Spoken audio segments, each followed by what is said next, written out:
Bonjour, dans cette vidéo sur les outils de la stratégie, on va voir le SWOT. Le SWOT est l'un de mes outils préférés, non seulement pour la stratégie, mais également dans d'autres domaines, comme l'organisation, la levée de fonds ou le sweat equity par exemple.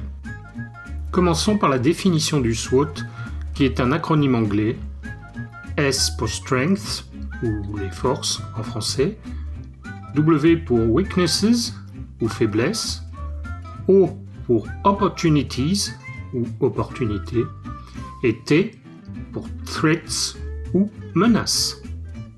Le SWOT a été défini en 1965 par 4 professeurs de l'université d'Harvard. Edmund Philip Learned, Roland Christensen, Kenneth Richman Andrew et William D. Gatt. L'intérêt de la matrice SWOT est qu'elle est simple à mettre en œuvre et simple à expliquer aux destinataires finaux. Elle sert de base à bon nombre d'analyses et d'actions dans de multiples domaines de l'entreprise.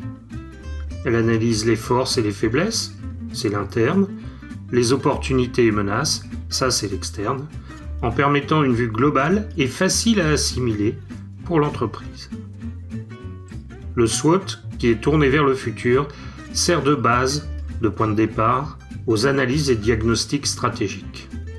Détaillons les 4 postes d'une matrice SWOT, puis nous prendrons un exemple pour illustrer tout ça. Les forces, on l'a vu, font partie avec les faiblesses de l'analyse interne de l'entreprise. Il s'agit de tout ce qui est positif, tout ce qui assoit la supériorité concurrentielle de l'entreprise. Attention cependant, lors de l'analyse de ces forces, de rester dans l'interne et de ne pas dériver sur l'externe. En ce qui concerne les faiblesses, on est toujours dans l'interne, mais là on regarde tout ce qui est négatif. La parfaite connaissance de ces faiblesses permet de mettre en place des actions visant à les diminuer, voire à les faire disparaître. Ici encore, il faut se concentrer sur l'interne. Les opportunités. Là on attaque l'externe et on regarde quels sont les segments de l'activité que l'on peut améliorer par rapport à la concurrence, ou même comment on peut innover sur de nouveaux produits ou services. Pour les menaces, on est toujours dans l'externe, mais cette fois-ci du côté négatif. On regarde ce qui pourrait mettre en péril l'entreprise.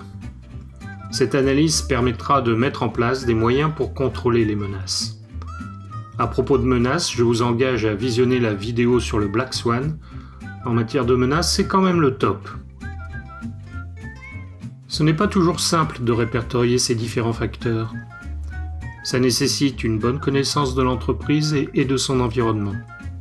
De plus, la matrice SWOT que l'on élabore correspond à une situation à un instant T. Quelques mois ou années plus tard, cette matrice aura évolué, comme l'entreprise, et les analyses et actions basées sur cet outil seront, bien entendu, à revoir. On va prendre un exemple, ce sera plus clair.